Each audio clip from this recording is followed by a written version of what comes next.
तो बच्चों नमस्कार। मैं हूं नारायण पटेल आपके अपने चैनल पर।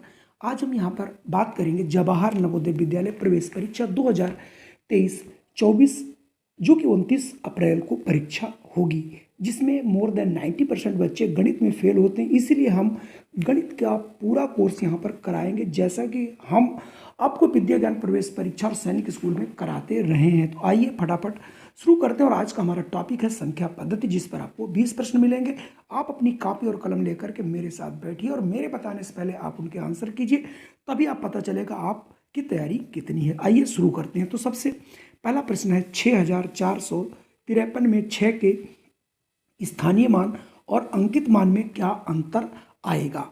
तो इसमें सबको मालूम है स्थानीय मान को हम लोग प्लेस वैल्यू कहते हैं और अंकित मान को इसको हम लोग फेस वैल्यू कहते हैं। जो इंग्लिश मीडियम वाले वो भी यहाँ पर सीख सकते हैं। तो अगर आप यहाँ पर 6 देखें तो हमारा ये इकाई, दहाई, सैकड़ा, हज़ार यानी 1000 पे है।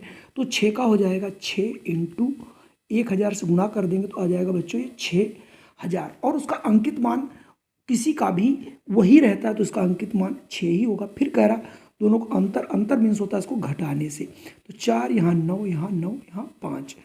तो 6 का जो है हमने पहले अंकित मान निकाला है, स्थानीय मान निकाला, फिर अंकित मान निकाला, दोनों को हमने यहाँ पर कर दिया है अंतर। तो अंतर करने पर आ गया 5994। 5994 आपका ऑप्शन ए में मिल रहा है। अगला है 50 से लेकर 100 तक कुल अभाज्य संख्याएं कितनी है। तो ये बिना लिखे आप अभाज्य संख्याएं नहीं बता सकते, इसका कोई बहुत अच्छा वैसे फार्मूला भी नहीं है। तो देखिए 50 से, तो इसमें देखिए 53 जो है वो हो जाएगी अभाज्य संख्या, 59 हो जाएगी, 61 हो जाएगी, 67 हो जाएगी, और आपके देखिए 71 हो जाएगी, छूट रहा है 71, और ये 73, 79 हो जाएगा, और 83 और 89 भी होगा, और 97। तो कुल मिला के गिन लेता हूँ 1 2 3 4 5 6 7 8 9 10। तो कुल मिला के 10 संख्याएं होंगी। और आप इन्हें इसी तरीके से बिना निकाले गेस मत करिएगा, वरना आपका प्रश्न गलत हो सकता है। अगला प्रश्न है 3 अंकों की सबसे छोटी संख्या। तो 3 अंकों की जितनी भी छोटी संख्या लिखनी होती है, 3 अंकों की पूछ रहा तो आप 1 लिख लिया करिए, उसके बाद 3 की पूछा तो 2 जीरो बढ़ा लीजिए। अगर उसने पूछा 4 अंकों की लिखना तो आप 1 लिख लीजिए, उसके बाद 4 की पूछे तो उसके आगे आप 3 यानी 1 कम करके 0 बढ़ा लीजिए। अगर उसने पूछा 5 अंकों की तो आप 1 लिख के 4 जीरो आप बढ़ा लीजिए। यहाँ पर देखिए 5 अंक हो गए, और ये आपके देखिए 3 अंक हो गए, और ये 4 अंक हो गए। तो इसके हिसाब से अगर हम 3 अंकों की सबसे छोटी संख्या बनाएंगे वो बनेगी 100। तो यहाँ से तीसरा वाला सही होगा। अगर मैं अगले प्रश्न की बात करूँ, 5 की घात 5 की पावर 0 का मान क्या होगा। तो आपको याद रखना है 1। किसी की पावर 1 का मतलब ही, किसी की पावर 0 का मतलब 1 होता है। इसे आप याद कर लीजिए, वरना हम घातांक के जब नियम पढ़ाएंगे पावर एंड सेट्स में तो आपको जरूर ये समझ में आएगा। हालांकि यहाँ पर ऐसा प्रश्न नहीं रखना चाहिए, लेकिन फिर भी ऐसे प्रश्न आते हैं तो हमें याद रखना है। मतलब अगर वो x की पावर 0 लिखे तब भी इसकी वैल्यू 1 होगी, तो इसका मतलब 5 की पावर 0 का मान 1 होगा। अगला पूछ रहा प्रथम 2 अभाज्य संख्याओं का योग। तो सबसे पहले हम अभाज्य संख्याएं पता करें। तो सबसे पहली अभाज्य संख्या होती है 2 और दूसरी होती है 3। तो 2 और 3 को जोड़ देते हैं, इसका योग आ जाएगा 5। सबसे और एक यानी जो 2 संख्या अभाज्य क्या होती हैं संख्याएं, वे ऐसी 2 संख्याएं वे ऐसी संख्याएं जो केवल 1 से विभक्त होती हैं और अपने से डिवाइड होती हैं। ऐसी सभी संख्याएं जो है हमारी अभाज्य संख्याएं कहलाती हैं। और सबसे छोटी अभाज्य संख्या जो है वो आपकी 2 होती है, और एक ही सम संख्या है जो कि अभाज्य है, वो है 2। अगला आप आइए, वह रूढ़ संख्या बताइए जिसके इकाई के स्थान पर 5 हो। रूढ़ का मतलब होता है अभाज्य। तो यहाँ देखिए 105 ये तो भाज्य है, 15 ये भी भाज्य है, और 35 ये भी। क्यों, ये देखिए 5 से विभक्त है, ये भी 5 से, ये भी 5 से, 7 से भी है 5, यानी ये 5 है, ये इकाई के स्थान पर है, और ये देखिए आपकी अभाज्य भी है। तो यहाँ से ऑप्शन 4 सही होगा। अगला है वह अभाज्य रूढ़ संख्या बताइए जो सम और अभाज्य। अभी मैंने बताया सबसे पहली संख्या होती है 2। तो 2 देखिए बताइए जो सम हो, सम भी है और अभाज्य भी है। तो ये दोनों को फिल करती है। ये प्रश्न बहुत पूछा जाता है, इसलिए आप इसको जरूर पढ़ के जाइएगा। अगला प्रश्न है 3,5,0,1 से बनी सबसे बड़ी और सबसे छोटी संख्या का योग।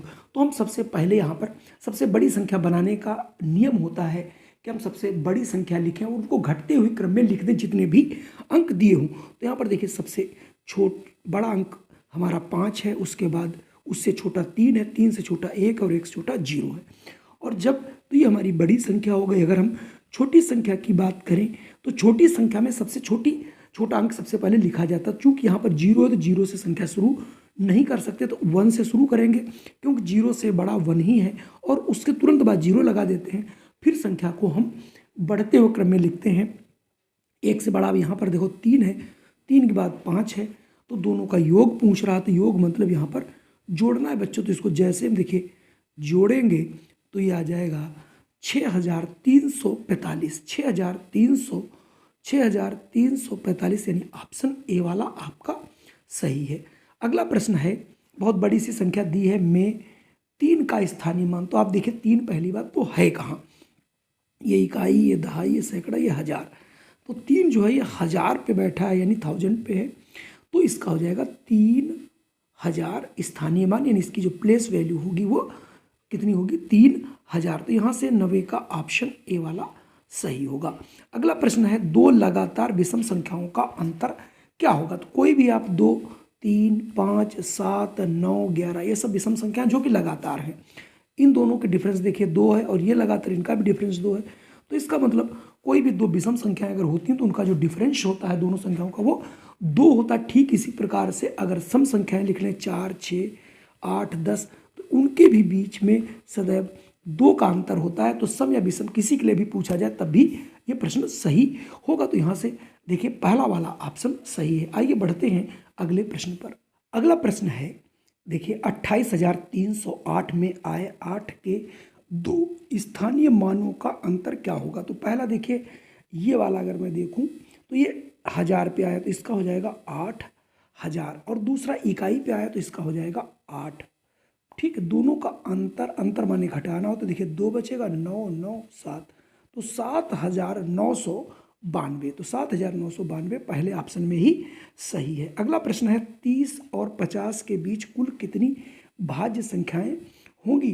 30 और 50 को छोड़कर, मतलब इनको जोड़ना नहीं है। तो भाज्य संख्या क्या होती, वे ऐसी संख्याएं जिनके कम से कम 3 गुणनखंड हों।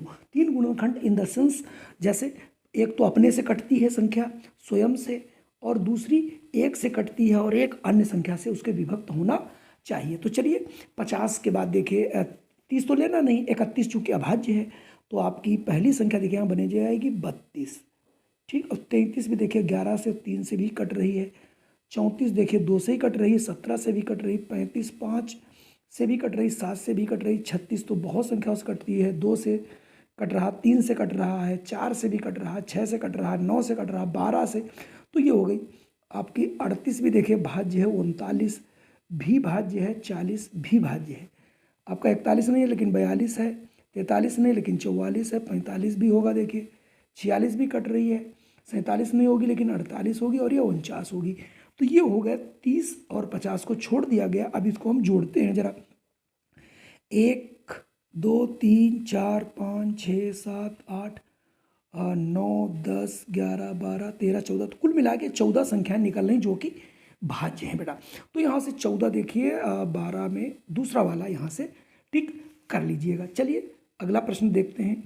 अगला प्रश्न आप लोगों ने थोड़ा सा कठिन हो सकता है। अब आप देखिए, हाँ अब आपको बता दूं थोड़ा सा रोमन नंबर्स में जो आप ये इस टाइप से जो कर देते हैं तो ये आपको 1000 के लिए रिप्रेजेंट करता है। तो ये हो जाएगा आपका, सॉरी 1000 के लिए ये 4000 को रिप्रेजेंट करता है।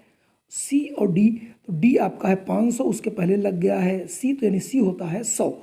ठीक है बच्चों, तो सी होता है आपका देखिए 100 और डी होता है 500। ठीक, तो 400 बचा, यानी ये हो गया 400, आगे है 9, तो 9 आप जोड़ दीजिए तो हो जाएगा ये 9 0, और ये आपका आ रहा है 4, तो 4409। तो 4409 तीसरा वाला ऑप्शन आपका बिल्कुल सही है। चलिए बढ़ते हैं हम अगले प्रश्न पर और देखते हैं। अगला हमारा प्रश्न है, वह छोटी से छोटी संख्या कौन सी है जिसे किसी सम संख्या में जोड़ने या घटाने पर प्राप्त संख्या विषम हो। अब आप देखिए, वह छोटी से छोटी संख्या कौन है जिसे किसी सम, मान लीजिए मैंने 4 ले लिया। अब 4 में अगर मैं देखिए 0 जोड़ता हूं तो 4, तो ये तो सम ही रही। अब 4 में अगर मैं देखिए 1 जोड़ता हूं बच्चों, तो ये हो गया 5, जो कि विषम हो गई। अब मैं क्या करता हूं, वही 4 में से 1 घटा देता हूं, 4 लिख करके 1 में घटा दे 3 आ गई, तो ये भी विषम हो गई। इसका मतलब वह छोटी से छोटी संख्या 1 है। अगर किसी सम संख्या में से अगर आप 1 जोड़ दें तब भी आपको विषम मिलेगी, या फिर किसी भी सम संख्या में से 1 घटा देते हैं तब भी विषम मिलता है। तो इसका मतलब वो छोटी से छोटी जो संख्या है बच्चों वो हमारी 1 है। अगला है 10 और 20 के बीच कुल अभाज्य संख्या। तो 10 और 20 के बीच में आपको अभाज्य संख्या लिखनी होगी।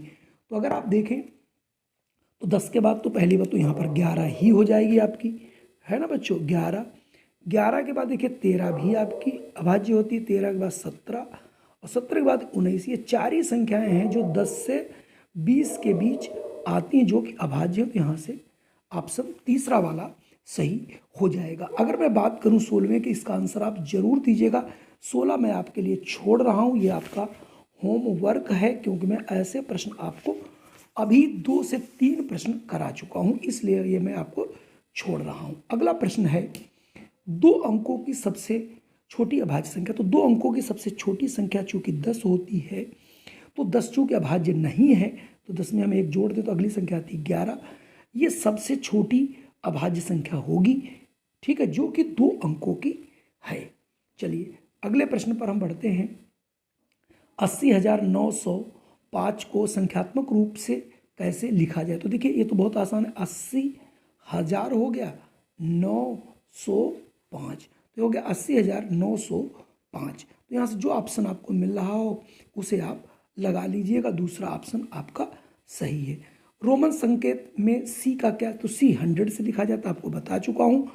अभी मैंने इसके पहले ही बता चुका हूँ कौन सी चीज़ किससे लिखा जाता है। इसको 100 से आप, एम जो है 1000 से लिख लेते हैं, डी जो है आपको 500 से लिखते हैं, सी जो है 100 से लिखते हैं ना, और एम आपको पूरा पीछे हालांकि दिया भी होगा और आप लोग इसे जरूर देख लीजिएगा।